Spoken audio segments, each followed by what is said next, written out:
ಆಗಿದೆ. ಓಕೆ, ನಮಸ್ಕಾರ ಸ್ನೇಹಿತರೆ. ನಮ್ಮದು ಶ್ರೀ ಸಪ್ತಗಿರಿ ಮನೆ ಮದ್ದು ಅಂತಿದೆ. ಅದರ ಮುಖಾಂತರ ಅನೇಕ ರೀತಿಯ ಎಪಿಸೋಡನ್ನು ಕೊಡ್ತಾಯಿದ್ದೀವಿ. ಇದು ಕಾಡಿನಲ್ಲಿ ಸಿಕ್ಕುವಂಥ ಹಣ್ಣುಗಳು. ಗಾರೆ ಹಣ್ಣು ಅಂತಾರೆ. ಇದರಲ್ಲಿ ವಿಟಮಿನ್ ಸಿ ರಿಚ್ ಇರ್ತದೆ ಮತ್ತು ಅನೇಕ ಆ್ಯಂಟಿ ಆಕ್ಸಿಡೆಂಟ್ ಇರ್ತದೆ. ಆಂಟಿ ಕ್ಯಾನ್ಸರ್ಗೂ ಸಹ ಒಳ್ಳೆಯದು. ಇದನ್ನು ನಾವು ಪ್ರತಿ ವರ್ಷ ಸೇವನೆ ಮಾಡಬೇಕು.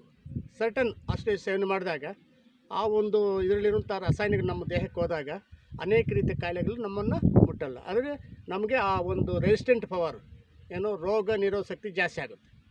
ಯಾವಾಗ ನಾವು ಅದು ಜಾಸ್ತಿ ಆದಾಗ ನಮಗೆ ಬೇರೆ ಬೇರೆ ಯಾವ ಕಾಯಿಲೆಗಳು ಬರೋಣ. ನಾವು ಈ ಒಂದು ಆಹಾರ, ಈ ಒಂದು ಹಣ್ಣಿಗೆ ನಾವು ಯಾವ ತಿನ್ನಲ್ವೋ, ಸೀಸ್ನಲ್ ಫ್ರೂಟ್ ಏನೂ ಬಿಡಬಾರ್ದು. ನಾವು ಹುಡ್ಕೊಂಡು ಹೋಗಿ ಅದನ್ನು ಸೇವನೆ ಮಾಡಬೇಕು. ಲಭ್ಯ ಅಂದರೆ ನಮ್ಮ ಹಳ್ಳಿ ಕಡೆ ಎಲ್ಲ ಸಿಗ್ತದೆ, ಕೆಲವರು ಸಿಟಿಯಲ್ಲಿ ಮಾರ್ತಾರೆ, ಅಂಥವ್ರು ಪರ್ಚೇಸ್ ಮಾಡಿ ಈ ಹಣ್ಣುಗಳನ್ನ ಸೇವನೆ ಮಾಡಬೇಕು. ಇದು ಗಾರೆ ಹಣ್ಣು ಅಂತ. ಮುಳ್ಳು ಜಾಸ್ತಿ ಇರ್ತದೆ.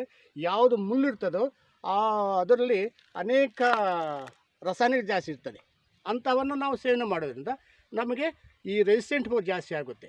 ಸ್ನೇಹಿತರೆ, ದಯವಿಟ್ಟು ಪ್ರತಿಯೊಬ್ಬರು ಅಷ್ಟೇ ಈ ಹಣ್ಣುಗಳನ್ನು ಸೇವನೆ ಮಾಡಬೇಕು.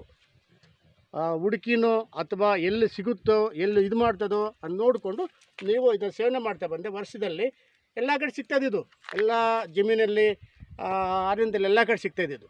ಆದರೆ ಇದು ದ್ವಾರ, ಇದು ಹಣ್ಣಾಗಿರ್ತಕ್ಕಂಥ ಸೇವನೆ ಮಾಡೋಕ್ಕೆ ಭಾಳ ರುಚಿಕರ ಇರ್ತದೆ, ಸಿಹಿ ಇರ್ತದೆ. ಸ್ನೇಹಿತರೆ, ಇದನ್ನು ನೋಡಿ ಲೈಕ್ ಮಾಡಿ, ಶೇರ್ ಮಾಡಿ, ಸಬ್ಸ್ಕ್ರೈಬ್ ಮಾಡಿ. ಎಲ್ರಿಗೂ ಮುಟ್ಟಿ. ನಮಸ್ಕಾರ ಸ್ನೇಹಿತರೆ.